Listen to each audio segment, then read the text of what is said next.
Yeah, holy! What's good, everybody? It's your boy Ron Post here with some Chinjao and Hakuba gameplay. Level 80, the 5 stars. Now, 5 stars in general are much harder to play in the current meta because all the invincibility and the high tier EXs that we have currently in the meta, but that doesn't make them impossible to play. They can shine, they can do things, they can play the game, but you will be kind of playing at a little bit harder of a level for yourself. But let's dive in. Let's look at Chinjao and Hakuba and kind of go over the traits. I'm going to go over some medal recommendations. I'm going to go over the support that we're going to be running, and then we're going to dive in and look at some gameplay. Big shout out to Kamui from my alliance for providing me with this gameplay. We're going to be shining, thriving. You best believe while we dive in. Anyways, his stats, high HP, high defense. I'll get into that when I talk about the medals in a little bit. Your skills, your drill, dragon, nail. You jump forward, you tremor, you ignore defense. 662 is actually really like big, and 447 is actually really large. So in total, that's like what? 1200 damage, roughly? Not too much. 1100 damage-ish, somewhere in there. Anyways, you ignore defense, so that's a big deal. That's a big thing. You tremor, which is huge, because you can tremor Zoro out of his damage reduction Ashura skill, which is very large as well, so you don't get one shot. And then you do a little extra damage on top of that, which is huge. 39-second cooldown is a bit long, so keep an eye out for that. Make sure you use it at the most important time possible. So that is, you basically just jump forward, do dive bomb into the ground. It's not that far of a range. Don't use it if you're trying to go too far. I would just use it to protect and defend your own flag. Now, your head arm spin ability. This, you kind of jump up, spin in the circle, and you just kind of knock people back as they go. 351, max of 3 hits. That's actually racks out to be a good amount of damage. What is that? 1050 damage, 1053. When you reduce their speed by 30%, that's actually not to be undervalued, but some people just basic attack anyway, so most of the time it just doesn't matter. And then your skill attack of 438 on top of that extra as well with the speed debuff. Effect times 20 seconds, that's actually large for the speed debuff. And only 31-second cooldown. So not bad. And I believe we have a little extra trace that gives us some extra cooldown as well. So let's dive in, let's look at the traits here. Now, when attacked by an enemy 4 times in 1 second, acquire defensive shield. So if you're hit by a multi-hitter, aka Zoro even, you get a little 2% shield, so it blocks some damage here and there. So you get a little block on a hit every 4 hits. So if you're against a multi-hitter, someone like Dolphy, someone like Zoro actually is kind of a multi-hitter on his normal basic attacks, I believe. Jack, like many people like that, it actually will do a lot of work for you. Now, the defensive shield that allows you to avoid taking damage accompanying effect and inflict stagger on the enemy who attacked you. So if they will get staggered as they're hitting you, which is kind of really nice because then they'll kind of like be knocked out of it if they don't have anti-stagger. So keep an eye out for that. Most people have anti-stagger, so it's kind of one of the most broken traits in the game because just don't get me started. When attacked by an enemy, this is a really confusing trait. When attacked by an enemy, 100% chance to deal a fixed amount of damage, 3% of your max HP. Basically, when you're attacked, you can do 3% of their HP back to them, is what I got out of this. It's a very difficult trait to read. It's very difficult to understand. I don't know why they worded it like this. Hopefully it makes sense on the Japanese server. That's all I can say. For a set period of time, after using skill 2, resist stagger, being downed, knockback, and reduce damage received by 50%. Now, mind you, it does not say anything about status effects for this, but we'll get into that. When an area around your captured treasure, reduce damage received by 30% and nullify status effects inflicted by enemies. So you do ignore status effects when you're on your treasure, but only while you're on your treasure. So make sure if you're using your spin ability, you have to be on your flag for it to work. When attacked by an enemy, 100% chance to recover HP by 3%. So you're healing as you're getting hit. It actually works really well. Just some people do kind of hit you a little too hard, aka shanks. When hit by a knockback by an enemy, recover HP by 30% and reduce the cooldown time of skill 2 by 20%. I'm gonna be honest, I feel like they took all the heals from him. They took them from Brule and put them on him because he seems like he has a bunch of different heals, but Brule could use them. After receiving damage from an enemy, which is less than 30% of your max HP, your defense is boosted by 30%. So if you can kind of keep the damage low, you'll actually kind of just get that defense buff, which makes you even take less damage, and then you just keep healing up. So it actually works well. A little extra stats to help you keep going. Honestly, I think he's actually a pretty solid character. I don't think he's bad, but let's dive in. Let me show you guys the support that we're going to be running, and then we'll look at some gameplay. All right, you guys, now for our Hakuba. This thing is terrifying, ungodly awful. Look at this thing. He has like a fight with himself. He goes like Cavish, and then he goes Hakuba, and then goes Cavish, and then goes Hakuba. I don't know. I'm honestly surprised this unit actually got a unit. But anyways, your abilities, Slicing Winds of Ramel, is you put down, basically it's like in a circular area vicinity, kind of right where you're at, so you can put it down on a treasure, and it's going to do a bunch of slashes for each of those amounts of damage. It does good amount of damage. It does stun, so be careful if you're against EX Green Shanks, Film Red Shanks. He will heal from the stuns, so watch out for that. That is careful. One thing to be careful of, 21-second cooldown is really, really short. You can stun yourself, but you do heal when you inflict a stun, so you'll be able to actually heal back up. And it hits 9 times, so if you hit all 9 times, you actually will heal 90% of your HP. It's actually really huge, can save you, can be a big difference in that game changer. And you stun them, so if you stun them off of a flag, you can go and take a flag in front of them because it lasts 7 seconds. It's 7 seconds to take a flag. That is a lot of work you can put down on a flag. Skill 2, this ability does have a lot of vertical. You will see it in the gameplay here coming up. 637 damage, actually pretty big. It is pretty basic skill. A lot of characters do have this type of skill. It is only 28-second cooldown, pretty big. 7-second stun cooldown. Again, you can use this ability to stun and probably take a flag. I would recommend using it, and I would use it to jump over water and things like that. If you're on Arlong Park or if you're on Dressrosa, you can do it for things like that. Will help you a lot. Now, your traits. When an ally from your team or enemy team is KO'd, reduce the cooldown time of skill 1 by 20%. While you are capturing a treasure, resist stagger and being downed. When your HP is more than 80%, nullify stun. For a set period of time after using skill 1, resist stagger and being downed. When you are in your enemy's treasure and the treasure gauge is 50% or more, boost capture speed by 100% and boost the cooldown reduction speed of skill 1 by 50%. When the enemies are inflicted with stun, recover HP by 10%. Remember that skill 1 hits 9 times, so you can recover 90% of your HP. When in an area around your enemy's treasure, increase damage dealt by 30% and reduce damage by 30%. So this allows you to push and fight, and you're basically an attacker when you're not on an enemy's flag. When the HP is more than 80%, remove status effects and nullify status effects inflicted by the enemy, and reduce damage received from the enemy from the element you are strong against by 20%, aka green units. So when you are on the enemy's flag, you have 50% damage reduction from the color you are strong against. So strong against is red units. Apologies, I'm mixing up my color mashups. Haha. So that is our cabbage traits. We'll dive in. You're generally going to want capture speed and stuff on him. He's just a runner attacker. Capture speed, damage increase. You'll probably be good with that. All right, here you go, guys. For our gameplay, we're going to be running the damage reduction set, the Dressrosa one, with a little bit of HP, mostly defense. Chinjao is mostly defense. We got 161 support. For our Hakuba, we're going to have HP with a good chunk of attack. Now, you are a runner. Remember, you're generally a very attacker-like runner-esque. So keep that in mind. We have about 60% attack, 161 support. We're going to have attackers. Straw has Zoan to help you against those greens that we got going, which is huge for Chinjao. And then a little bit of Grand Line to help you with your own color, like Luffy's. All right, here we go, you guys. Game 1, Chinjao to start. We got 20k HP. Remember, we didn't have the most HP. We're mostly defense build on this set.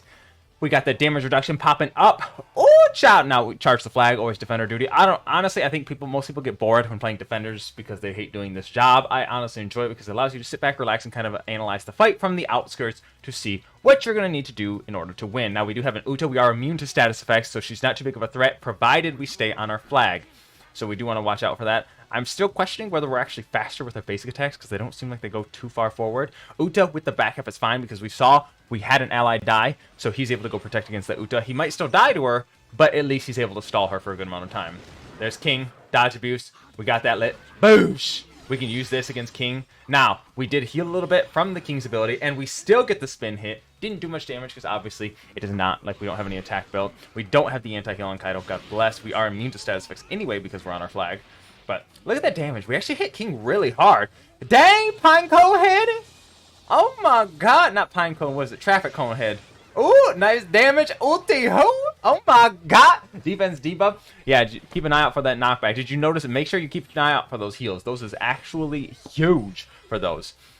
The immune to status effect, Uta, if she knows. Look at that. Those multi-hits, did you see the shield proc between that ulti? Look at that shield right there. Look at that shield. I mean, it's only 148, but that means you can take a hit from Uta, and it won't do any damage. If she uses her skill, that will actually block all of the damage from that entirely. Someone like Ulti is actually going to be awful against you because they hit way too much. Like, Ulti just hits, she's a multi-hitter, so multi-hitters are god-awful against you. Someone like Shanks, completely different story. That is a team boost, keep it in mind. So, anyone on team boost generally one-shots. Alright, we got ourselves Hakuba. Back online, baby. 23k HP.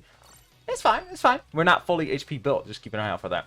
Now, got the cooldown reduction here on the flag, because it is 50% above.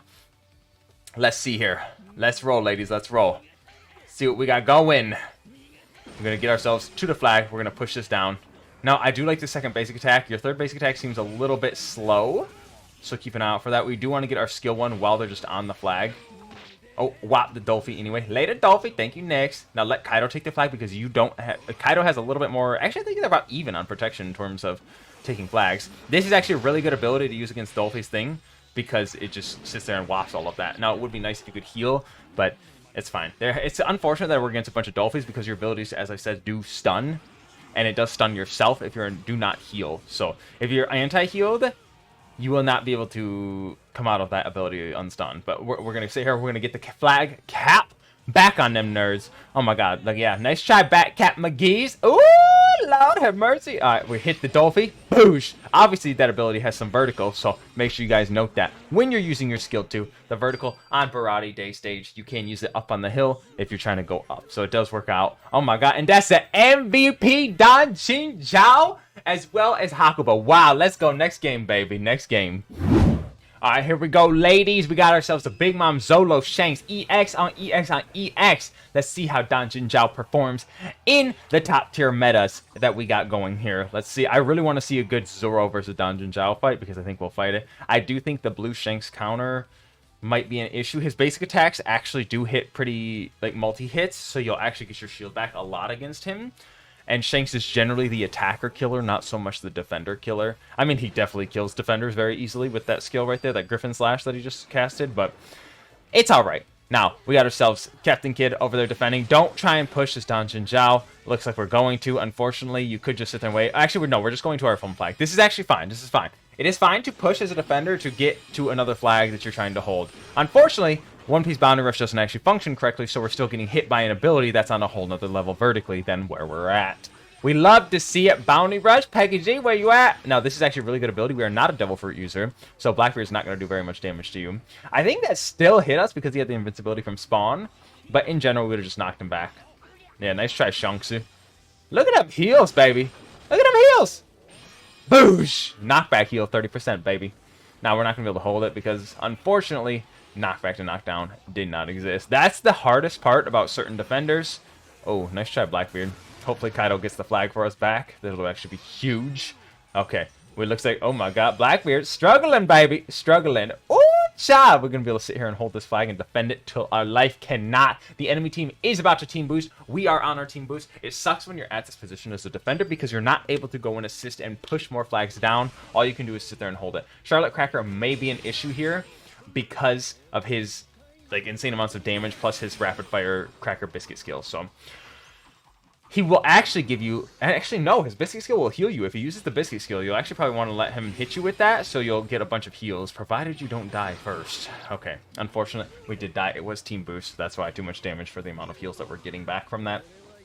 It is what it is. We do have Grand Line. You want to take that into consideration, but team boost is never going to, like, worry about the traits that you have from your support, so we're just going to bamboozle through it. So watch out for that. We are going to get this middle flag with our team. Team actually putting in the work, put it in the dirt. Now watch me ride, slide, fly, glide. Yeah, skip it about that dive. Oh, we can easily kill that king here if we need to. Now Hakuba obviously only has the 50% like increased cap speed when he's above 50% of the flag. Might as well take this back. King's gonna keep taking flags. We do have two allies spawning, so all we have to do is worry about the C flag and not let King take that. Now that ability is the most garbage when it comes to trying to perfect dodge that. Boosh! Later, King no Detsu. Nice try, mother sucker. Oh my god, Hakuba. Mach 7 speed. Holy shit, look at that. We're running at the speed of light. Surrender now. Oh, prepare to fly. Skip it a yeah. Alright, nice try, Blackbeard. Not Devil Fruit users, bro. Oh, that's a 6K score on Dungeon Jow Hakuba. Oh my god. Oh, that's close to MVP. Oh, shout out Yanni. Oh, another YouTuber. That's my friend. What's good? Ashura, a good player too. That's some good players right there. Oh, wow. All right, let's do the next game, baby. Next game. That was good. All right, here we go, ladies. Brand new game. Diving. Gonna hit the first flag. Obviously, you always want to start as defender because usually if you start as the runner, die, and then you're losing your flags, you generally don't want to spawn out as a defender if you only have 2 flags because you're not going to be able to push items down. So, friendly tip for you, it's generally better to start as a defender if you're running your defender. I know many of you people don't like playing defenders. That is fine. It would really be more useful if more people did, but I mean, it's whatever. Most people lose games because they're running devil attacker, let's be real here. If they just ran a defender, now we kind of want to stay on our flag as much as possible. Kaido is a little bit garbage because he can push you off the flag just with his basic attacks. He doesn't need an actual knockback. What is this Kaido's lag? Oh my god. Later, Kaido. Thank you, next. Oh my god. Come on, Panko head. What you got? Show me what you do. Work it with. Look at, we're healing that. Hey, baby. Nice anti-heal. Kaido. Oh, it feels good not being able to be anti-healed by Kaido. That is the most broken, like, status effect I have ever seen in the game ever. 45 seconds for what? Huh? Now we do have our skill 1 back up. That is going to be our harder hitter skill. Woo! Nice shot, Big Momo Swan. Don't let her take this. She's going to get back up and try and take it. We are charging the flag. We do have this. Just keep holding the spin attack. Wow, they actually take so long to get back up. Oh my god. That just goes to show that some people have some fat hacks. Alright, as long as we don't get flamed, we can't heal her, and then she just won't be able to keep healing back up. I'm surprised she didn't end up trying to take the flag right now. She's trying to go get a different flag. Zolo, I really don't think is going to be able to do anything to us. Chinjao, I think, is actually the Zolo's like best counter for a defender. I mean, Big Mom does fine when she's on her flag, but honestly, Chinjao probably has to be on his flag too to fight him. So, yeah, Zolo's not going to do too much damage. Look at that. Knockback, but healed. Thank you, next. And that was with our defense debuff. Imagine if we didn't have that defense debuff, we actually probably would have just like straight up healed from that. Alright, nice shot, mother sucker. Skill 1. Boosh! Later, nerd. Thank you, next. Oh, they're going to be able to grab this flag. Or unless Shanks just walks away from the flag. Kick W, Shanks players. Lol. Oh my god. Now that was unfortunate. Zolo ability. Wait, that was Shanks? Dude, there's too many abilities going off at once. I can't keep track. Let's get some Hakuba, baby. We'll be able to go and back at that E flag easily. Now watch out for the stun. Shanks cannot be stunned. Zolo cannot be stunned. So it's things you need to be careful of. Unfortunately, whatever is their fetish with making EX attackers, obviously this is kind of dangerous. Shanks is probably fat stacked on his attack buffs. He cannot be stunned. So this is kind of a terrible time to spawn out as Chinjao. It is okay. We did defend like a god. Let's see if we actually grab this flag. Charlotte Cracker just dodged off that flag. I think he has to stay on there. He did not have anti-stagger. Never mind, he wouldn't have been able to get that flag. That is unfortunate. I thought the Charlotte Cracker had anti-stagger. If only we had a few more seconds, I think we potentially could have won that, but it's alright. It's alright. So, it's alright. Honestly, oh, there's this cry emoji. Oh my god, he's got the, like, oh, that's a cool emo. I like that. I like that. That is very, very good. But, alright, you guys, that is our godlike gameplay. Big shout out to Kamui for that gameplay. I wish I had them. These weren't the most exciting characters for me. I'm not hating on them. You all know I love my side characters, but for whatever reason, I just not a big Chinjao or Cabbage fan. So I'm saving my gems for my Charlotte family. I think these units are very viable and very good. It just depends on, like you're going to be dealing with some the Shankses. Honestly, I think both Shankses will probably be the biggest problems for Chinjao with Hakuba, honestly, and Hakuba too as well. So watch out for those. But that is our gameplay. I hope you guys enjoyed the video. Be sure to like, follow, subscribe if you did. If you didn't, that's fine too. Check out my Twitch, Twitter, and Discord. I would truly appreciate if y'all follow and join those. Those links are down in the description. But that is all I have for you guys. I'm your boy Roman Puss, and I'm going to be taking off. Yeah, peace, beautiful people.